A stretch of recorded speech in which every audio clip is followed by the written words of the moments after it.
शुभ्रा, गणपती बाप्पासाठी पंचखाद्य तयार करूया का? हो करूया.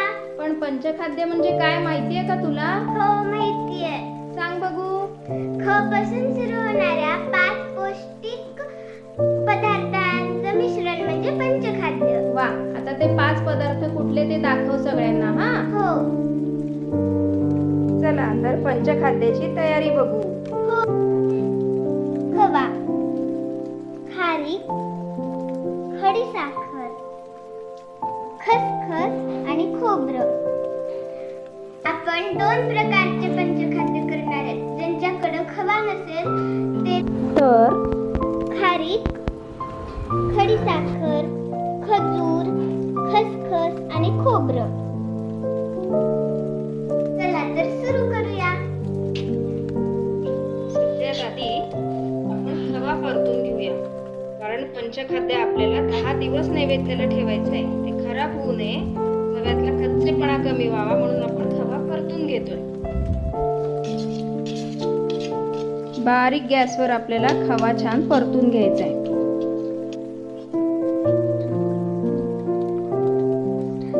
खवा छान आता कोरडा कोरडा झालाय.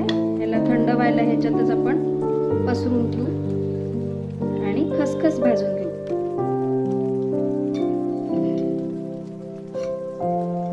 खसखस भाजून घेऊया.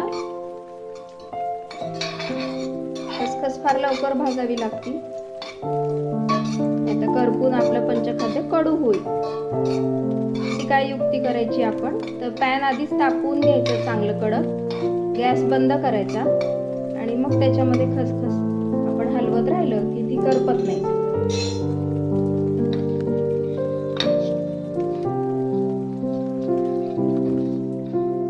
पहा, आता आपली अगदी बंद गॅसवर छान गुलाबी खसखस भाजून झाली आहे. आपल्याला वाटलं तर परत थोडा वेळ आपण गॅस लावू शकतो.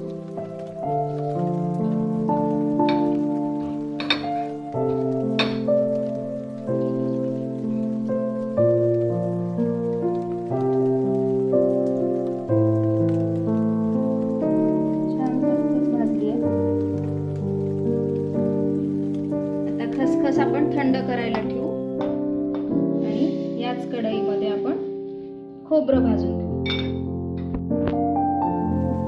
आता आपण खोबरं घालतोय.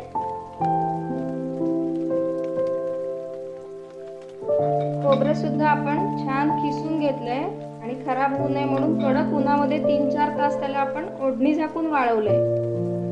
आणि तरी सुद्धा हे 10 दिवस पंचखाद्य आपलं वास येऊ नये, खराब होऊ नये म्हणून आपण शेकून घेतोय, किंचित गरम करून घेतोय. फार आपल्याला त्याचा रंग बदलू द्यायचा नाहीये.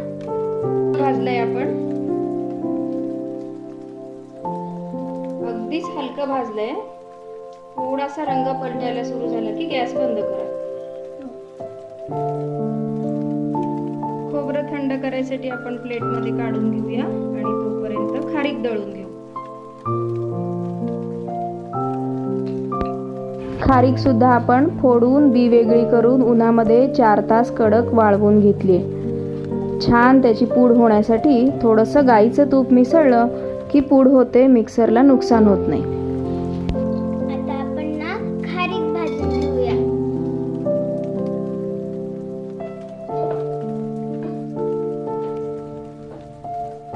खारीक सुद्धा फोडून छान उन्हामध्ये वाळवून घ्यायची आहे. तरी सुद्धा आपल्याला 10 दिवस पंचखाद्याला वास येऊ नये म्हणून आपण गॅस बंद केलाय. छान पॅन तापवून घेऊन तुपामध्ये तूप घालून आपण खारीक फिरवली आहे मिक्सरला आणि ती आपण थोडीशी किंचित परतून घेतोय. जास्त परतलं तर कडू होणार आहे म्हणून गॅस बंद करून टाकलाय पॅन तापवून. आपण तो पॅन जोपर्यंत गरम आहे तोपर्यंत फक्त खारीक हलवायची आपल्याला.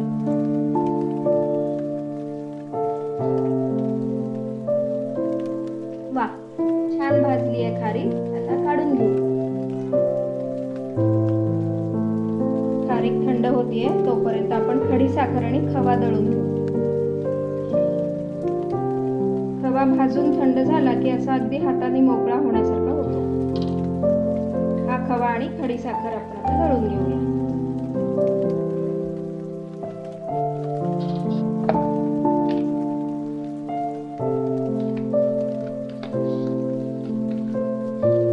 खवा आणि खडीसाखरेचं मिश्रण. खारीक, खारीक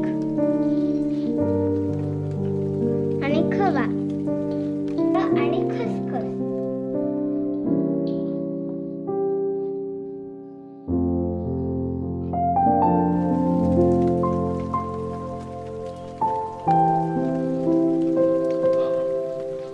हे झालं आपलं पंचखाद्य तयार. खारीक, खोबरं, खसखस, अजून खडीसाखर आणि खवा.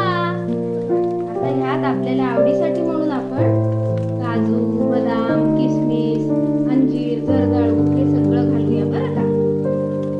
पंचखाद्य अजून पौष्टिक होण्यासाठी आपण त्याच्यात सुकामेवा घालूया. अंजीर, काजू, अक्रोड, पिस्ते, जर्दाळू, बदाम सगळ्यांचे पातळ पातळ काप केले आहेत. सगळे ड्रायफ्रूट सुद्धा उन्हामध्ये कडक वाळवून घेतले. तुमच्याकडे ऊन नसेल तर थोडा थोडा वेळ कोरडे गॅसवर भाजून मग काप करायला हरकत नाही. त्यामुळं आपला पंचखाद्याचा मेवा सुरक्षित राहतो 10 दिवस. सगळ्यात शेवटी पंचखाद्याचा खाऊ पचायला सोपा व्हावा म्हणून वेलदोड्याची पूड.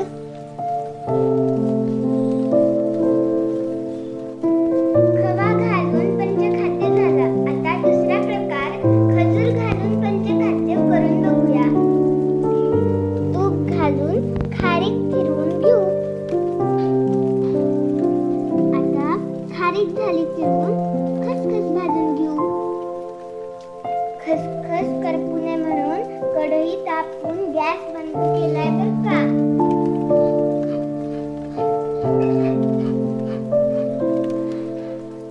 खसखस भाजलीये.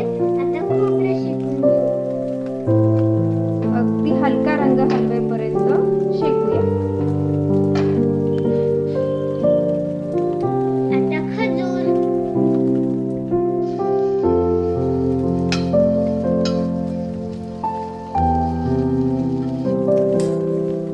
खजूर चांगला सुकलाय.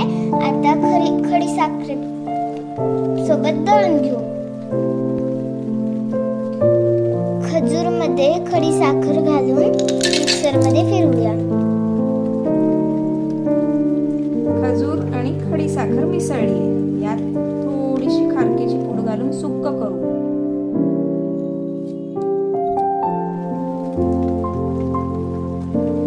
पहा, छान मिसळले. आता थोडेसे खोबरं घालून पण फिरवून घेऊ.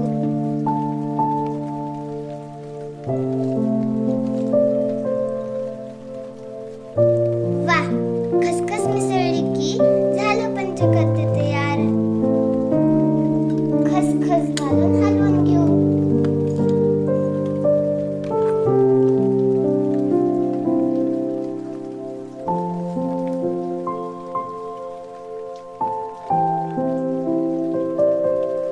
हे आहे खजुराचं पंचखाद्य. ह्यात पण सुकामेवा मिसळून घेऊ.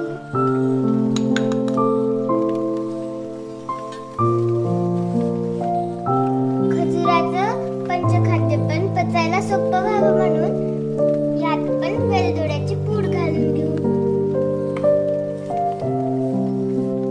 हेल्दी टेस्टी पंचखाद्य प्रेमिक्सपासून मोदक, लाडू, करंजी, खीर, शिरा आयत्या वेळी झटपट बनवता येतं. कसं ते पुढच्या व्हिडिओत नक्की बघा.